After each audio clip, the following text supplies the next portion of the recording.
देश की शान, देश की जान, तेजस, भारतीय वायुसेना का चमकता हुआ सितारा। तेजस देखने में जितना शांत, आसमान में उतना ही खूंखार।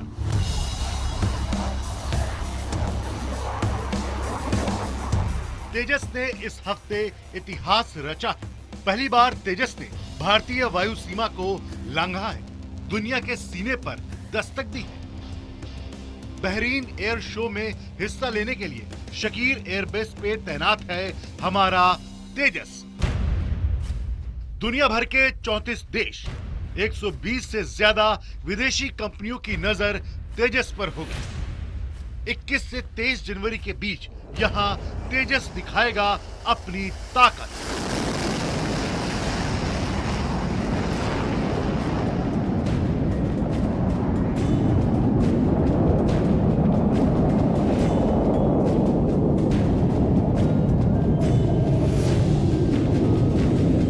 अपनी जाबाजी का नमूना, लेकिन उसका असली मुकाबला होगा पाकिस्तान के लड़ाकू विमान JF-17 थंडर से। बहरीन के सखीर एयरबेस पर तेजस के सबसे पास रहेगा थंडर। दुनिया भर की निगाहें इस पर भी होगी कि तेजस की ताकत कैसे पाकिस्तानी थंडर को मुंहतोड़ जवाब देती है। आखिर तेजस पूरी तरह भारतीय तकनीकी पर बना है और थंडर चीन से भीख में मिले तकनीक पर बना है। देखिए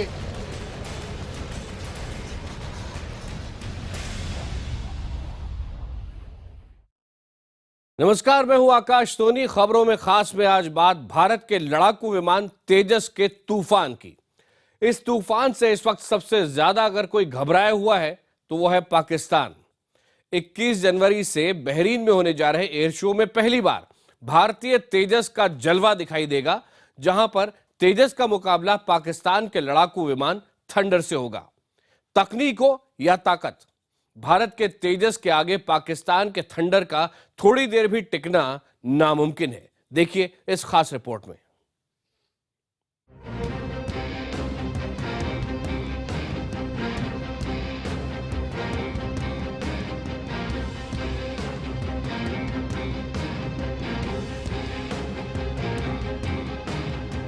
एक तरफ भारतीय लड़ाकू विमान तेजस और दूसरी तरफ पाकिस्तान का थंडर, दोनों ही एक साथ मौजूद हैं बहरीन के सखीर एयरबेस पर। सब हैरान हैं कि आखिर बहरीन एयर शो के आयोजकों ने दोनों देशों के लड़ाकू विमानों को एक साथ जगह कैसे दी। लेकिन ऐसा हो चुका है और अगले कुछ दिन में दोनों विमानों का एक दूसरे से होगा मुकाबला।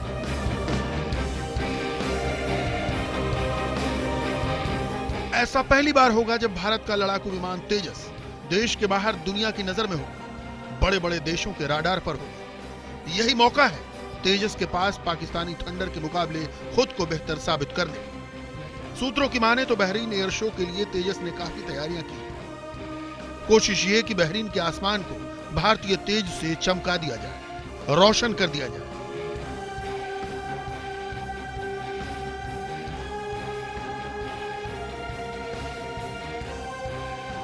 एक्सपोर्ट करने के लिए जो कोई भी देश चाहता है तो हम एक्सपोर्ट कर सकते हैं, तो इसीलिए बहरीन में भेजा गया है। ये रणनीति के मुताबिक है।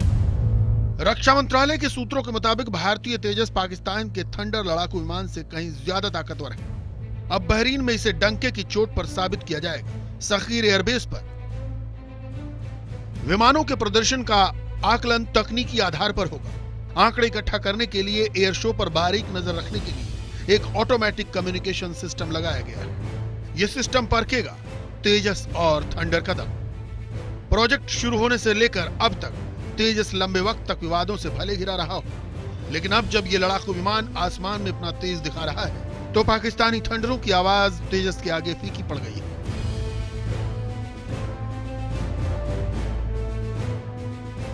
लड़ाकू विमान थंडर 5 साल पहले पाकिस्तानी वायुसेना में शामिल हुआ था।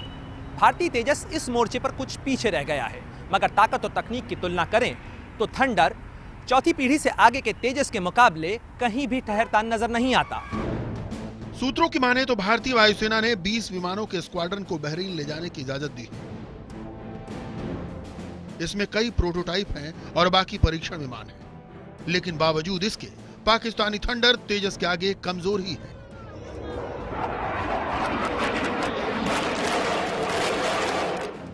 पाकिस्तानी थंडर JF-17 2039 किलोमीटर तक उड़ान भर सकता है, जबकि तेजस उससे ज्यादा 2300 किलोमीटर की लंबी दूरी तय कर सकता है।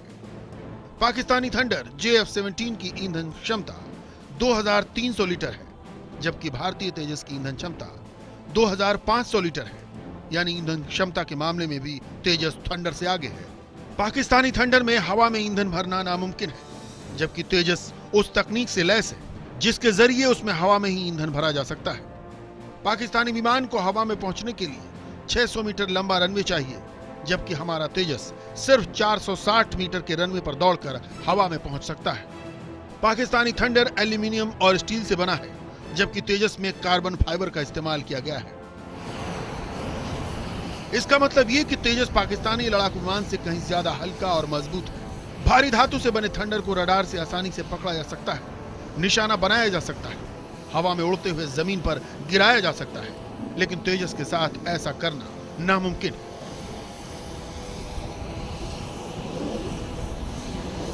फोर्थ जनरेशन चौथी पीढ़ी की है। JF-17 तीसरी पीढ़ी का है। अगर आप पावर वेट रेशो है वो एक ही जैसा है, मगर तेजस का जो रेडार है वो उससे बहुत आगे है। माना जाता है कि साल के अंत में या 2017 तक भारतीय वायुसेना 20 तेजस विमानों के पहले स्क्वाड्रन के साथ तमिलनाडु के सुलूर एयरबेस से संचालन करने लगेगी। हालांकि तेजस की असली कहानी तब शुरू होगी जब 2021 में मार्क II तेजस विमान का पहला स्क्वाड्रन वायुसेना में शामिल होगा। फिलहाल भारत के पास तेजस मार्क I विमान है, जो हर मामले में अपनी श्रेणी के आधुनिक विमानों को टक्कर देने की ताकत रखता है। कई और मामलों में पाकिस्तानी थंडर तेजस के आगे बौना सा लगता है। तेजस का डिजाइन भारतीय वैज्ञानिकों ने तैयार किया है, जबकि पाकिस्तानी थंडर का डिजाइन पुराने रूसी विमानों से चुराया हुआ है। तेजस में विमान कंट्रोल की आधुनिक तकनीक है, जबकि थंडर में विमान पर कंट्रोल की बेहद पुरानी तकनीक का इस्तेमाल किया गया है। खराब मौसम में भी तेजस अपना नियंत्रण नहीं खोता, जबकि पाकिस्तानी थंडर खराब मौसम में लड़खड़ाने लगता है। तेजस को पायलट लंबे वक्त तक लगातार उड़ा सकते हैं, जबकि थंडर को उड़ाने वाले पायलट जल्दी थक जाते हैं। तेजस का रडार सिस्टम 100 किलोमीटर के दायरे के पार भी देख सकता है, जबकि पाकिस्तानी थंडर का रडार 75 किलोमीटर से ज्यादा दूर नहीं देख सकता।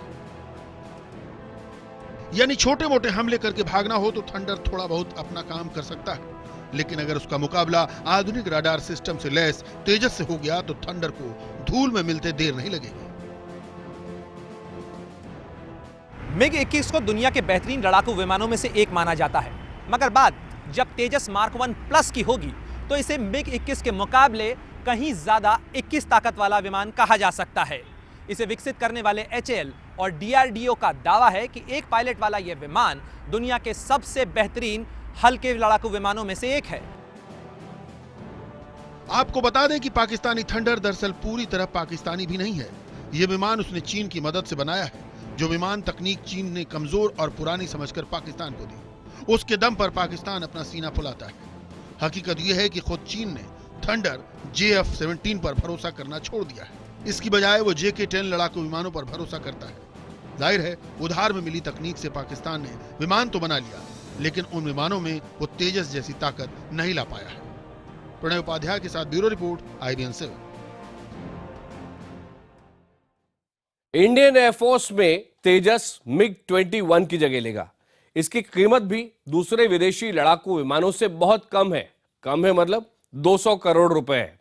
बड़ी बात यह भी है कि तेजस बनने से पहले भारत के पास ऐसे विमान बनाने का कोई अनुभव नहीं था, लिहाजा तेजस की कहानी मुश्किलों और चुनौतियों से भरी हुई है।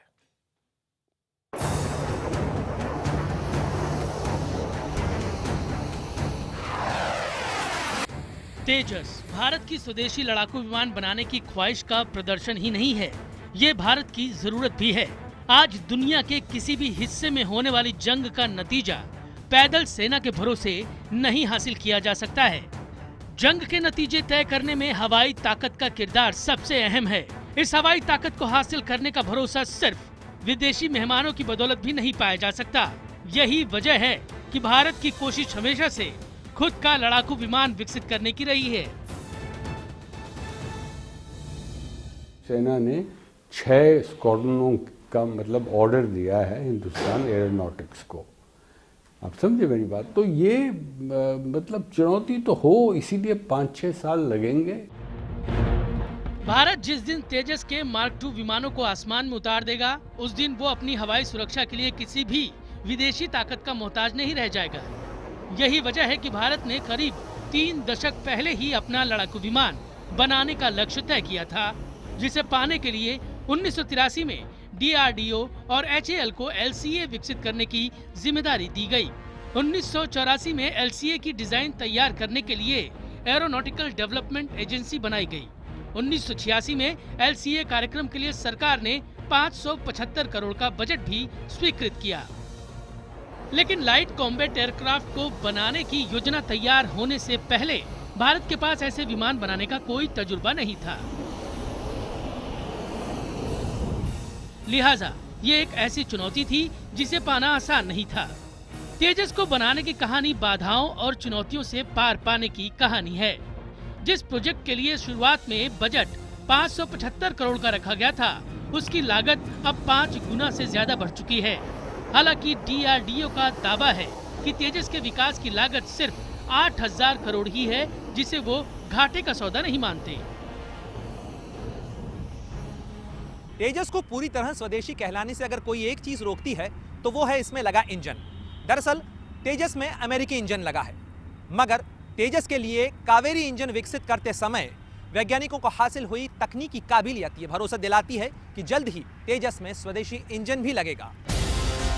तमाम सीमाओं के बावजूद तेजस ने एक के बाद एक सफलता के झंडे गाड़े हैं। 4 जनवरी 2001 को LCA ने अपनी पहली सफल उड़ान भरी। तत्कालीन PM अटल बिहारी वाजपेयी ने इसका नाम LCA से बदलकर तेजस रखा था।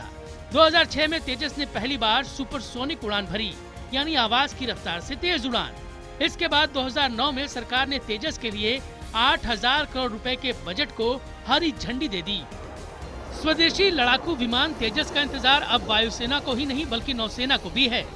इसका नौसैनिक संस्करण भारत के पहले स्वदेशी विमान वाहक पोत के सपने को भी साकार करेगा। यकीनन जिस दिन पूरी तरह से स्वदेशी तेजस का सपना सच होगा, उस दिन आधुनिक हथियार प्रणालियों के मामले में भारत बड़ी महाशक्तियों के कतार में शामिल हो जाएगा। तेजस की सफलता की ये कहानी कई और सफलताओं को जन्म देगी। Bureau report, IBN 7। आप देख रहे हैं भारतीय लड़ाकू विमान तेजस पर हमारी खास पेशकश। बहरीन एयर शो में तेजस को भेजने का फैसला बेहद हिम्मत का माना जा रहा है, क्योंकि दुनिया भर के जानकारों की नजर इस पर होगी। इस एयर शो में भारत का डंका बजाने के लिए वायुसेना की डिस्प्ले टीम सारंग भी साथ गई है।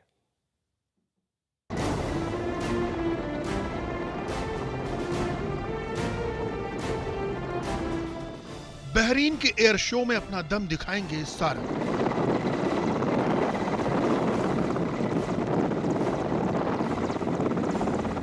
भारतीय वायुसेना की वो जांबाज हेलीकॉप्टर जो हवा में ऐसे आकार और फॉर्मेशन बनाते हैं कि कई बार दर्शकों को लगता है कि वो आपस में टकराने जा रहे हैं।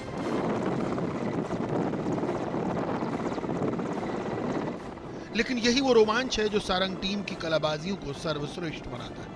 भारत में हुए एयर शो में भी सारंग हेलीकॉप्टरों ने अपने करतब से देखने वालों को हैरान कर दिया।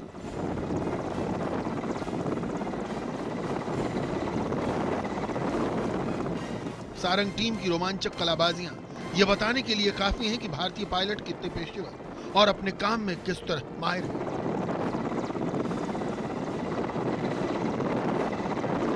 अब टीम सारंग बहरीन के आसमान को रंगने जा रही है। इनके अलावा अपना लाइट कॉम्बैट एयरक्राफ्ट तेजस तो है, जो एक बार पूरी ताकत हासिल करने के बाद दुनिया के किसी भी लड़ाकू विमान पर भारी पड़ेगा।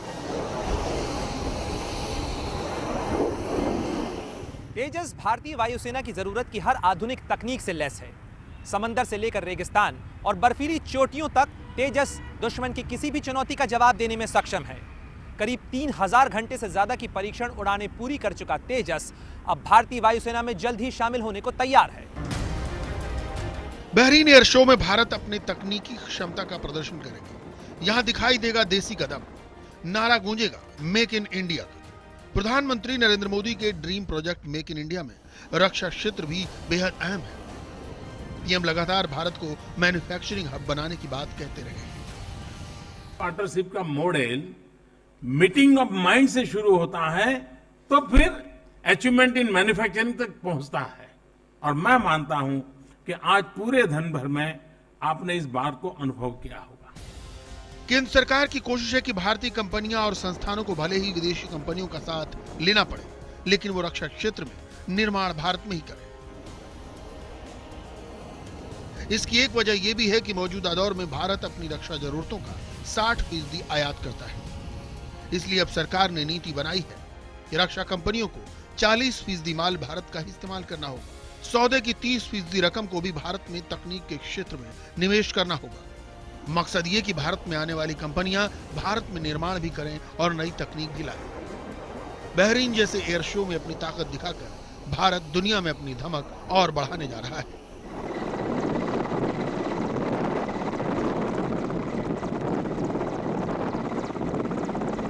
Bureau report, IBN 7।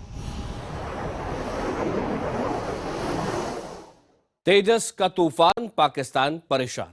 खबरों में खास में आज मेरे साथ इतना ही, लेकिन IBN 7 के साथ बने रहिए। खबरों का सिलसिला जारी है।